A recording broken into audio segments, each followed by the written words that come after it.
well, as you can see, over the years, we whenever we harvest a deer, we usually boil out the skull, which can be time consuming and makes it fragiler. As you can see, there's pieces of the nose missing out on that one. That one, I don't remember what happened to it. Fell off a wall or a shelf or something, broke the front off.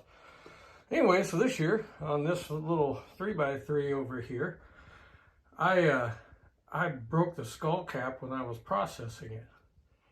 So, it is a Skullmaster kit that I got and replaced it with.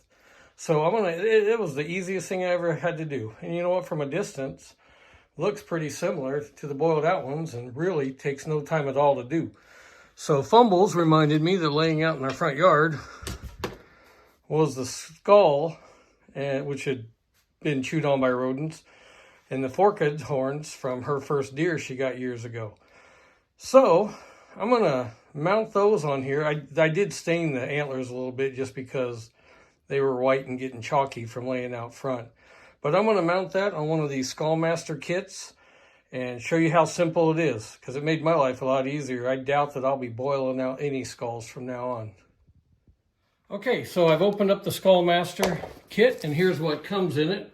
You've got your skull, which is 2 pieces, 2 screws that will mount through the plate into your antler, and 2 screws that when you're finished mounting them will go through here and secure this to that. These things are pretty durable. As you can see, you've got a spot right there pre-made so you can hang it on the wall if you want. And then the antlers, like I said, I did stain them because they were chalked out from Fumbles deer, but I did sand down the base of the antlers just so it gets a pretty flush fit right there. And then coming with the kit, if it's not flush, you do have some gap filler that you can put around the edge there and kind of fill it in. The only tools I use for this are a Phillips screwdriver for the screws, and then I use my drill and 2 bits. I use a smaller bit like this just to get a pilot hole started in here so I don't split it out. And that's pretty much it. We'll get started and I'll show you this as we go along.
Okay, so there you have it. Pretty simple process. Just waiting for the gap filler to harden before I do anything else with it. But anyway, that was Fumbles' first deer she got a few years ago. So what do you think, Fumbles? It's nice to see it on a skull again. It's been a long time, and it just brings back good memories of my first deer.